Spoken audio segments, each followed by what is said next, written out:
Below average. That's what he called me. Standing there in front of 12 of my coworkers, holding my performance review like it was contaminated garbage, Lawrence didn't even have the decency to lower his voice. Jenna consistently ranks in the bottom tier of our sales team. Her numbers speak for themselves. The conference room went dead silent. I watched Sarah shift uncomfortably in her chair. Tom stared at his laptop screen like his life depended on it. Nobody looked at me. Nobody said a word. And I just sat there, 28 years old, feeling like I was shrinking into nothing. My name is Jenna Walsh, and I'm 28. For 3 years, I believed I was failing at everything. Before I go further, please like this video, subscribe, and tell me in the comments where you're watching from. I would love to hear from you, and I want you to see how this ends. That meeting was on a Tuesday in March. I remember because I went home that night and called my mom, crying so hard I could barely speak. Maybe I'm just not cut out for sales. I told her, my voice breaking. Maybe Lawrence is right. Maybe I really am below average.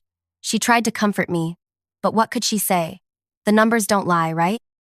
That's what Lawrence always said. The numbers don't lie. Except they do.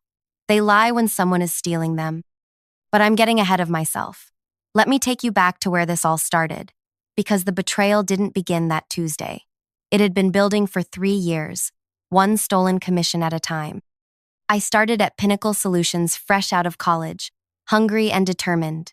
It was my first real job, and I threw myself into it completely. 60-hour weeks were normal. I studied our products until I could recite specifications in my sleep. I made cold calls until my voice was hoarse. I genuinely believed that if I worked hard enough, if I was good enough, success would follow. Lawrence was my manager from day one. Tall, confident, with this way of speaking that made you feel like he was doing you a favor just by acknowledging your existence. In the beginning, I admired him. When he'd pull me aside for coaching sessions, I hung on every word. When he criticized my approach, I thanked him and promised to do better. When he started tracking my leads more closely than anyone else's, I thought he was invested in my success. You show promise, Jenna, he'd say, but you need to trust the process. Let me help you close these bigger deals. You're not quite ready for the complex accounts yet. I was so naive, so grateful for his attention, so desperate to prove myself that I handed over my best prospects without question. The pharmaceutical account that took me 4 months to develop, Lawrence said he'd partner with me on the final presentation.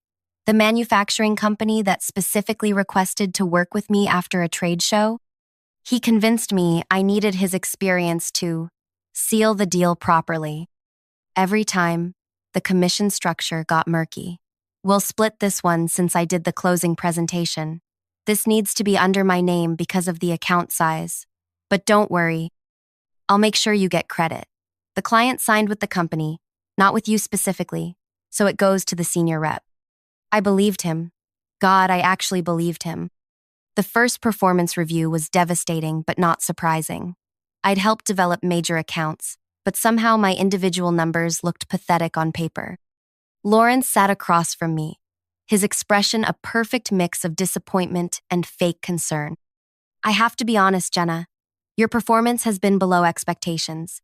Your closing rate is concerning, and your revenue numbers are frankly unacceptable for someone who's been here a full year. I stared at the review document, seeing my name at the bottom of the ranking list. But what about the Meridian account and Coastal Industries? I worked on those for months. Working on an account and closing an account are 2 different things, he said, leaning back in his chair. Anyone can make calls and send emails. What matters is who actually brings in the revenue. The client relationships, the strategic thinking, the final negotiations, that's where real sales skills show. I left that meeting feeling hollow, broken, like maybe I'd been lying to myself about having any talent at all. But I didn't quit. I doubled down. I started working even longer hours, being even more aggressive with prospecting, researching accounts so thoroughly that I knew more about their businesses than they did. And the pattern continued. I'd develop relationships, nurture leads, build trust with prospects. Then Lawrence would step in at the crucial moment. Let me take this one across the finish line, Jenna. It's a complex deal, and we can't afford to lose it. Year 2 was worse than the first. My performance review was a nightmare. Lawrence didn't just rank me last. He made sure everyone knew it. He started holding team meetings where he'd go through everyone's numbers. Sarah's revenue, Tom's closing rate, Mike's client retention. And then, with this theatrical pause, he'd get to mine. And Jenna, well, Jenna is still struggling to find her footing. Some people are natural salespeople, and others need more time to develop. We're committed to helping everyone reach their potential, but effort alone isn't enough in this business. The humiliation was crushing. My coworkers started treating me differently. Not mean, exactly, but like I was fragile. Like I might break if they talked about their successes too enthusiastically around me. During team celebrations, I felt like a charity case. When new hires started, I could see the pity in their eyes when someone quietly explained that I was still learning the ropes. The worst part was how it affected every aspect of my life. I stopped dating because, how do you explain to someone that you're failing at your career? I stopped going out with friends because I couldn't afford to keep up, and because their questions about work felt like daggers. I developed insomnia, lying awake at 3 a.m. wondering what was wrong with me, why I couldn't seem to do the one thing I'd built my entire adult life around. My apartment was a studio in the worst part of town because that's all I could afford on my base salary with almost no commission. I ate ramen for dinner most nights. I wore the same 3 professional outfits on rotation, praying nobody would notice. I was drowning financially and emotionally, but I couldn't bring myself to quit. Quitting felt like admitting that Lawrence was right about me. By year 3, something had shifted in Lawrence's approach. He wasn't even pretending to mentor me anymore. The mask had started to slip, and what I saw underneath was ugly. "Jenna, I need you to set up a meeting with Davidson Corp," he'd say, not even looking up from his computer. "Get me 30 minutes with their CFO. "I've been working that relationship for 2 months," I'd reply. "I think I'm close to getting them to consider our premium package. Just set up the meeting. I'll handle the actual selling." It wasn't a request. It was never a request anymore. I watched him take credit for my work so brazenly that I started to wonder if I was losing my mind. Did I actually develop the relationship with Nexus Manufacturing? Or was I imagining it? Did I really spend 6 weeks researching Continental Services' pain points and crafting a custom solution? Or was that just wishful thinking? Gaslighting is a word people throw around casually, but when you're living it, it's suffocating. Lawrence had made me doubt my own memory, my own worth, my own reality. Every small success I thought I'd earned was reframed as his achievement. Every failure was definitely, completely mine. The third performance review was the breaking point I told you about, below average in front of the entire team. But what you didn't see was what happened after that meeting ended and everyone filed out. Lawrence asked me to stay behind. "Jenna," he said, his voice taking on that fake concerned tone I'd learned to hate. "I think we need to have a serious conversation about your future here." My stomach dropped. "What do you mean?" 3 years is a long time to not show meaningful improvement. I've been protecting you, advocating for you with upper management, but there's only so much I can do. The board is asking questions about why we're keeping underperformers on the team. Underperformers? The word came out as a whisper. "Look, you're a nice person. You work hard, but this is sales, not a charity. We need people who can actually close deals and bring in revenue. I'm going to have to start documenting your deficiencies more formally. Create a paper trail. You understand." I nodded because what else could I do? But something inside me was screaming. 3 years of working myself to exhaustion. 3 years of handing over my best prospects. 3 years of watching him get promoted while I barely scraped by. And now he was threatening my job. That night, I did something I'd never done before. I broke into the office system. I know how that sounds. I know it was wrong. But desperation makes you do things you never thought you were capable of. I used Lawrence's login information. I'd watched him type his password dozens of times during our coaching sessions, and I started digging through files I'd never had access to before. What I found made me sick to my stomach. Client after client that I'd developed, nurtured, and handed over to Lawrence was listed under his name exclusively. Not just the final closing credit, but the entire relationship history. Emails I'd sent were forwarded under his name. Call logs showed him as the primary contact. Meeting notes I'd written were saved in his client folders with his signature at the bottom. Meridian Industries, $340,000 in revenue. Primary sales representative, Lawrence. Coastal Industries, $180,000 in revenue. Primary sales representative, Lawrence. Davidson Corp., $290,000 in revenue. Primary sales representative, Lawrence. Nexus Manufacturing, $450,000 in revenue. Primary sales representative, Lawrence. The list went on and on, deal after deal that I had originated, developed, and delivered to him for closing support. According to the official records, I barely existed. 3 years of my work, my relationships, my late nights and weekend calls, all erased. But that wasn't the worst part. The worst part was discovering that he'd been doing this to other people too. There was a folder labeled Transition Accounts, filled with client files from former employees, people who'd been fired for poor performance or who'd quit in frustration. I recognized some of the names, talented reps who'd mysteriously started struggling and then disappeared from the company. Their best accounts had all been transferred to Lawrence immediately after their departures. I found performance review templates where he'd copied and pasted the same criticisms for different employees. I found emails to HR documenting concerns about people's abilities, always sent right after they'd started developing promising leads. I found a systematic pattern of theft that had been going on for years. And then I found something that changed everything. A spreadsheet hidden in a subfolder, password protected, that took me an hour to crack. It was Lawrence's real commission tracking. Not the company's official records, but his personal calculation of how much money he'd made by stealing other people's work. My name was at the top of the list. Over 3 years, Lawrence had taken credit for $2.4 million in revenue that I had generated. $2.4 million. The commission on that alone would have been enough to change my entire life. I sat in that dark office at 11 o'clock at night, staring at the screen, feeling something I'd never felt before. It wasn't anger exactly. It was colder than anger, more focused. It was the feeling of someone who'd finally seen the truth and was ready to do something about it. I didn't just find evidence. I found a weapon, and I was going to use it. I spent the next 2 weeks planning. Not plotting, planning. There's a difference. Plotting is emotional, messy, prone to mistakes.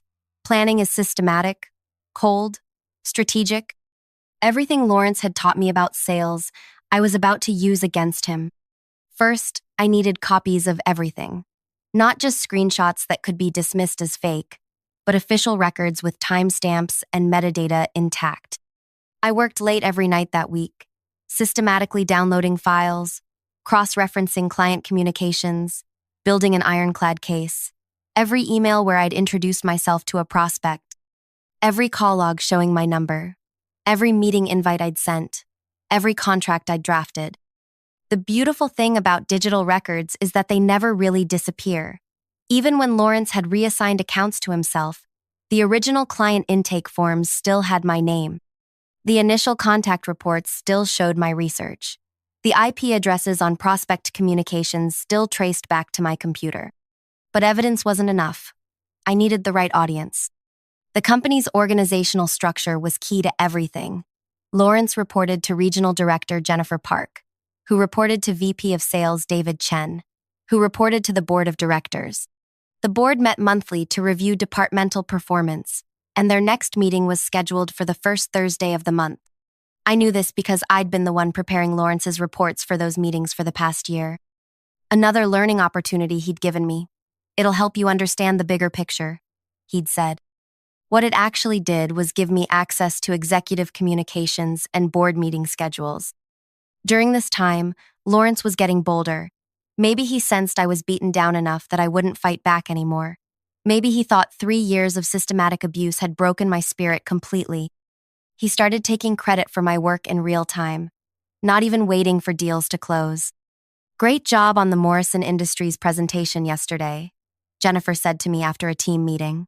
"I heard it went really well." "Thanks," I started to say, but Lawrence cut me off.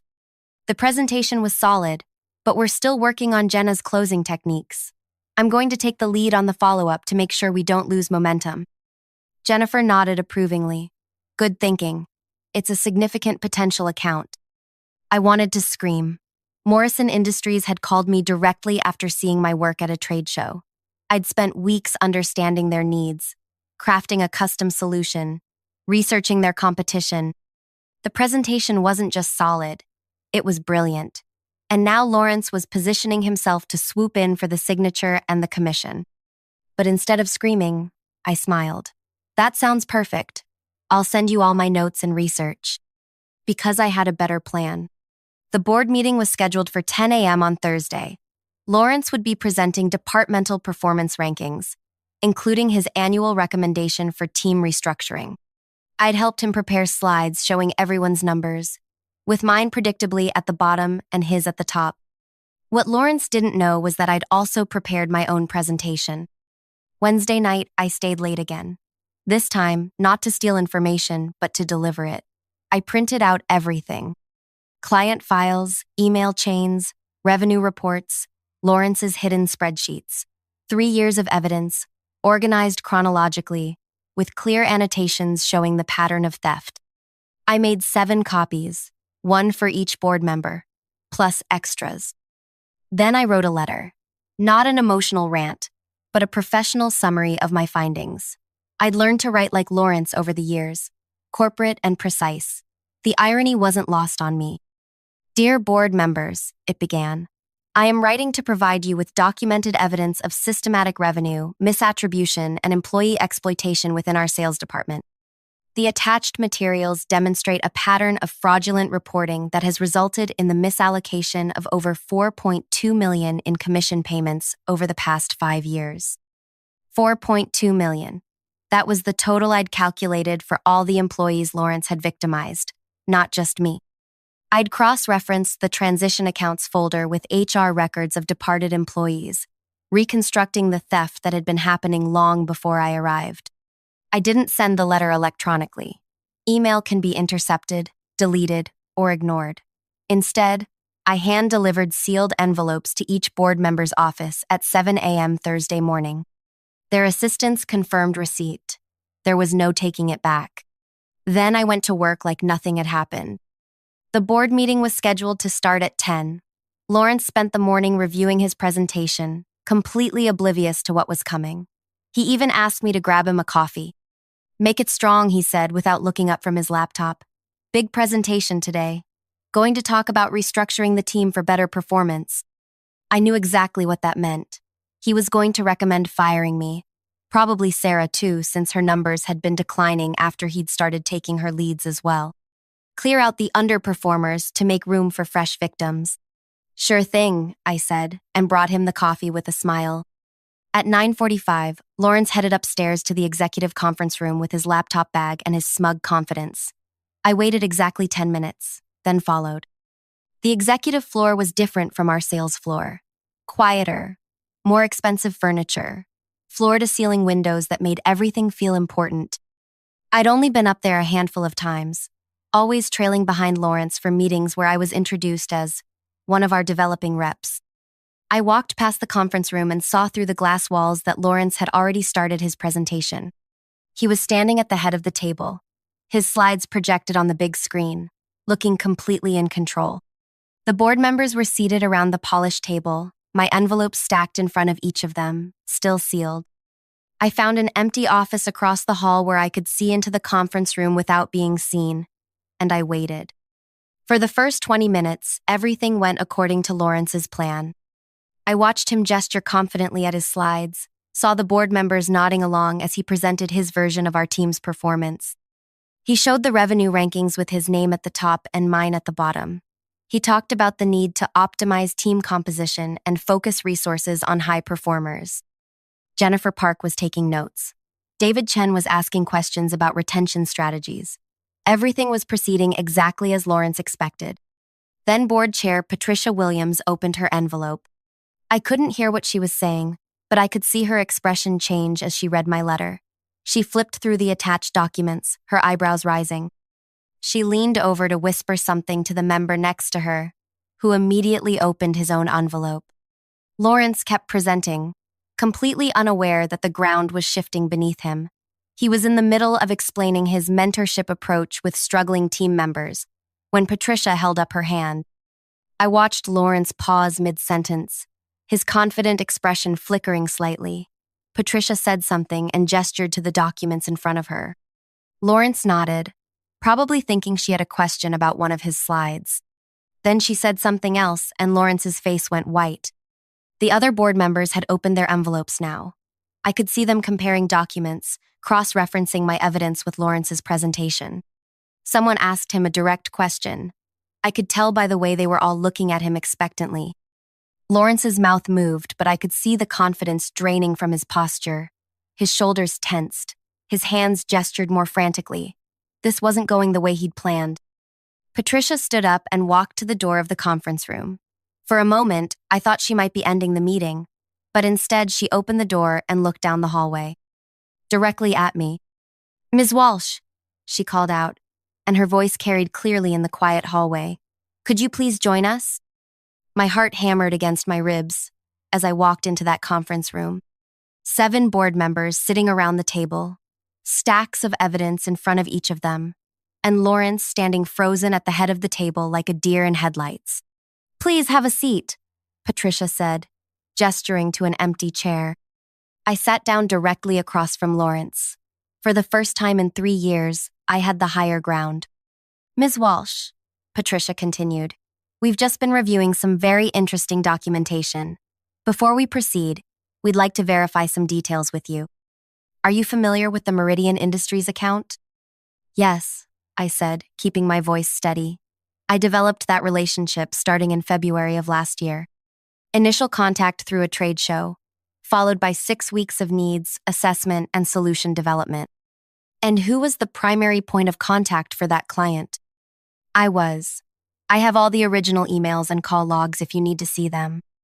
Patricia nodded and made a note.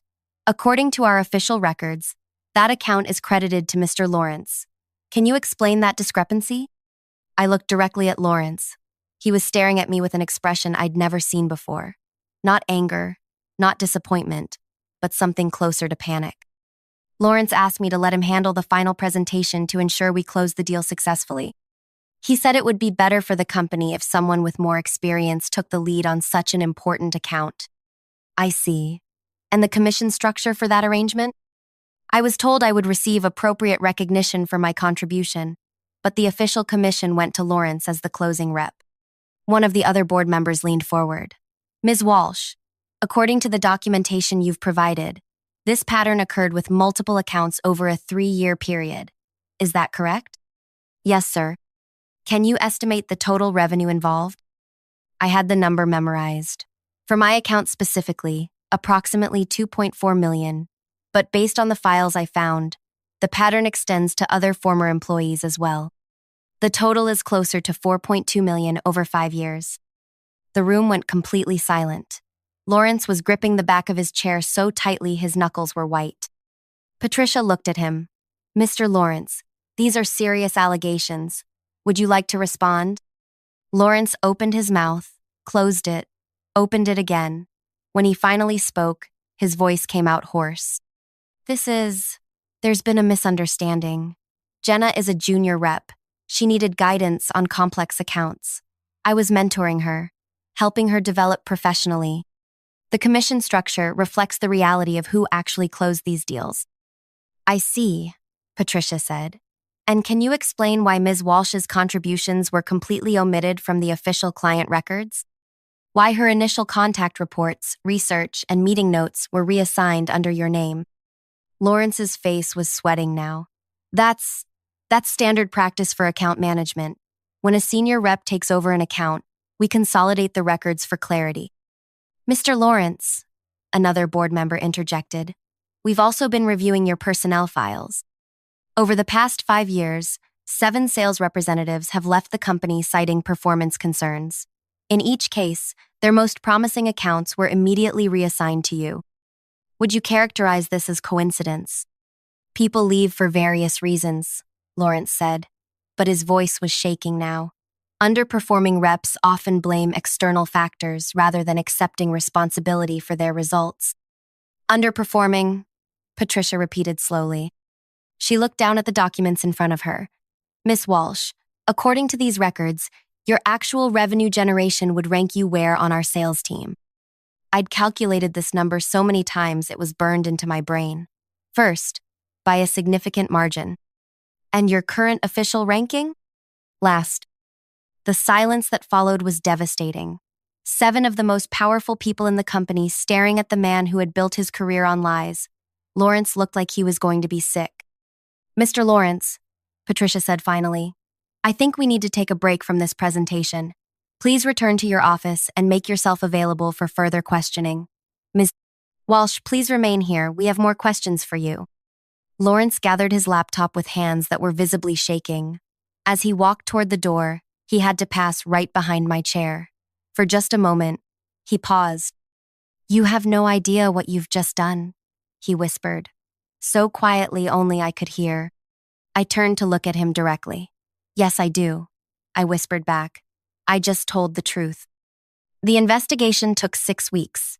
6 weeks of interviews, document reviews, client calls, and forensic analysis of the sales database. 6 weeks of Lawrence being suspended pending findings. 6 weeks of other employees coming forward with their own experiences. The final report was damning. Not just the revenue theft, but systematic harassment, document falsification, and what they termed a pattern of predatory management designed to exploit junior employees. Lawrence was terminated immediately. His commission payments for the past 3 years were clawed back, and the company began the process of pursuing legal action. But the most beautiful moment came 3 weeks into the investigation. I was called into Patricia Williams' office, not the conference room this time, but her personal office with family photos on the desk and afternoon sunlight streaming through the windows. Jenna, she said, we've completed our preliminary review of account ownership and revenue attribution.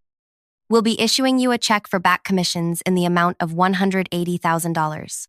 We're also promoting you to senior sales representative with an immediate salary increase. $180,000. The money Lawrence had stolen from me, plus penalties and interest. Enough to pay off my student loans, move to a real apartment, buy clothes that weren't falling apart. Enough to rebuild the life he'd systematically destroyed. But even better than the money was what happened next. Patricia stood up and walked to her window, looking down at the parking lot. You know, she said, we're going to need a new sales manager for your division. Someone who understands what it means to develop genuine client relationships. Someone who knows the difference between mentorship and exploitation. She turned back to look at me. Would you be interested in discussing that opportunity? 6 months later, I was sitting in Lawrence's old office, completely redecorated, of course, reviewing performance reports for my team. Real performance reports, based on actual contributions and honest evaluation. My first decision as manager had been to implement a transparent commission tracking system where every team member could see exactly how revenue was attributed and why. My second decision was to establish a mentorship program that actually developed people instead of exploiting them. The best revenge isn't getting even. It's becoming everything the person who hurt you never could be. So please, let me know in the comments where you're watching from, and tell me about a time when the truth finally came out in your own life. Don't forget to like this video and subscribe. I share more stories like this every week, and trust me, you don't want to miss what's coming next.